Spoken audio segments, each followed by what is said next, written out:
Je suis particulièrement heureux de pouvoir participer à cette vidéo en hommage au travail du Rav Asimov, et ce pour beaucoup de raisons. En effet, j'ai pour le Rav Asimov une affection particulièrement grande.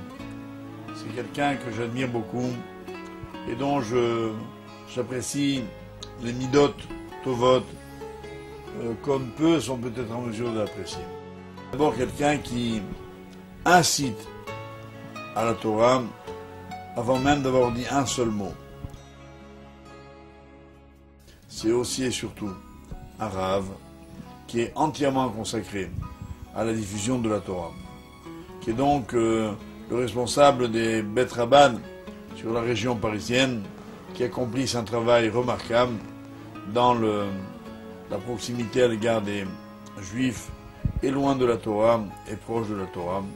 Il trouve dans ces maisons non seulement la chaleur, mais l'assistance, l'enseignement, qui sont en droit d'espérer.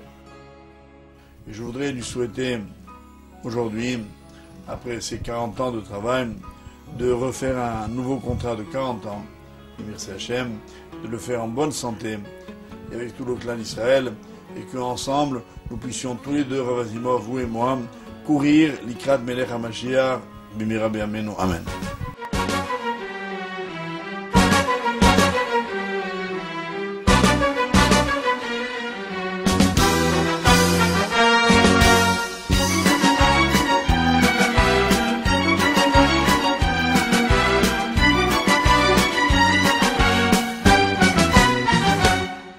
C'est qu'au Maroc, j'ai grandi un peu avec le Rabbi. Les prix du Rabbi, qui étaient au Maroc, étaient de très très grands amis. Et ils étaient presque quotidiennement dans notre maison, chez mon père, et ils partageaient les soucis de la communauté ensemble, sous l'autorité de mon père qui était à l'époque Garaba de Casablanca et en même temps Abedin Casablanca. Je me souviens toujours de tous les nouvelles qui venaient le soir du Simchat Torah chez mes parents, tous ensemble, et on sortait avec mon père dans la rue, et on dansait au Farasta, Yama Vakedma, Sapona Vanegva, et il y a quelqu'un qui montait et disait, regarde, il saute en haut. C'était extraordinaire parce qu'en même temps, ça montrait la joie de vivre, le judaïsme, l'intensité de leur action, la conviction, et en même temps le fait de porter le judaïsme comme une sorte de nature première chez eux. De la vie communautaire, il a choisi effectivement lui une voie qui nous est très proche. Ça, c'est un exemple. Un exemple d'intégration à l'intérieur de la communauté. Il est toch ami anochi yoshaveh.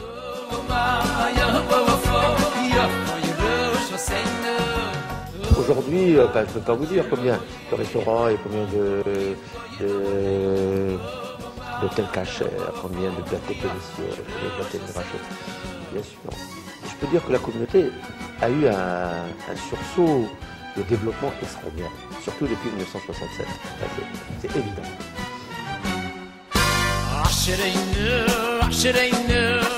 Je préconise avant toute chose l'éducation juive.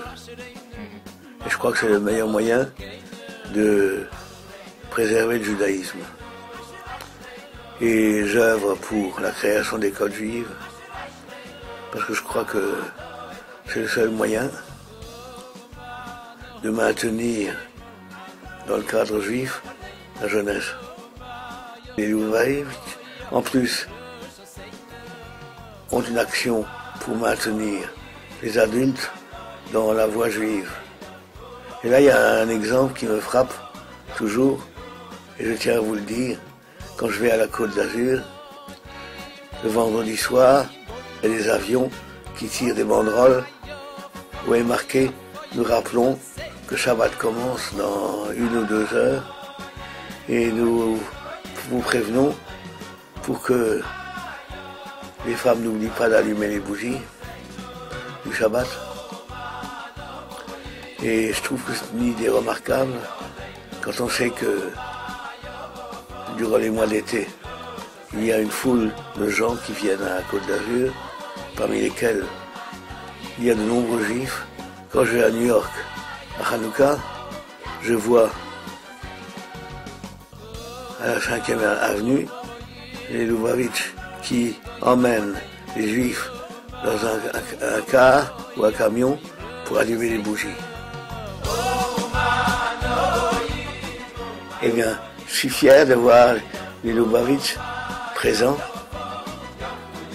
Et mon fils, qui a fait des études à Chicago, m'a dit qu'à Sukkot, on venait chercher les étudiants juifs, on les amenait dans un camion qui était déguisé en soukha et on leur faisait prendre une consommation de la soukha. Et ma collègue, je considère que tout ceci est très positif. Et je vous incite, après ces 40 ans, de poursuivre dans cette voie. Je vous souhaite à vous aussi 120 ans, et peut-être plus, parce que les Lubavitch perdureront toujours.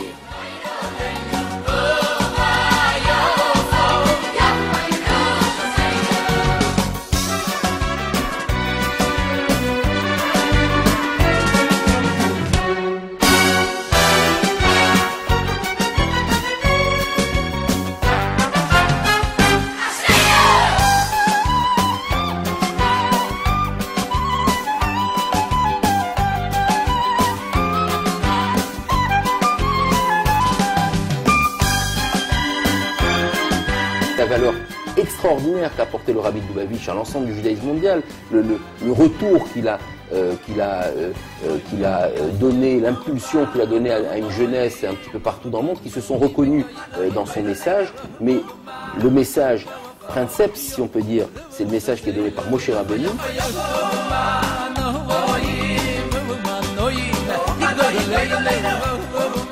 Moi, je me sens toujours très bien quand je suis devant des enfants. Quand je vois des enfants qui sont là pour se réunir autour des valeurs importantes qui sont les valeurs de la Torah. Et je l'ai dit ce jour-là, je crois que la force de nos enfants, c'est quand ils sont dans la rue. Même dans la rue, les rassemblements, ce sont des rassemblements religieux, ce sont des rassemblements de l'éthique juive.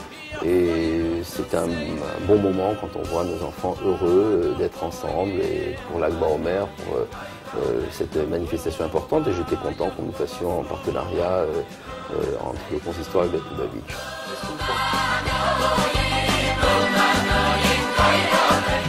Laissez-moi vous dire d'abord que j'ai un attachement particulier au Bet Lubavitch. Je suis né en Tunisie et je me souviens déjà de l'envoyé du rabbi en Tunisie, le Rav Pinson.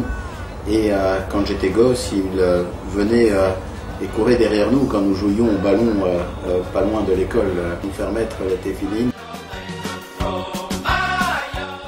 Quand on voit cette école absolument sublime,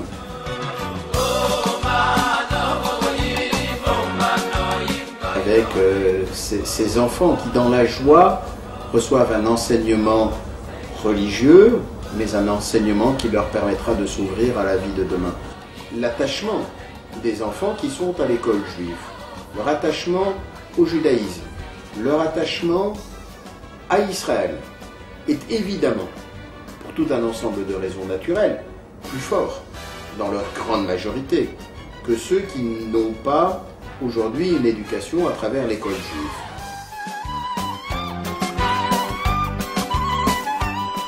Je crois qu'il faut que tout le monde apporte une contribution à ce que fait le Bet Lubavitch aujourd'hui, afin de continuer à créer ce mouvement au niveau de l'éducation qui, encore une fois, est quasi existentiel pour les Juifs qui sont en diaspora en particulier.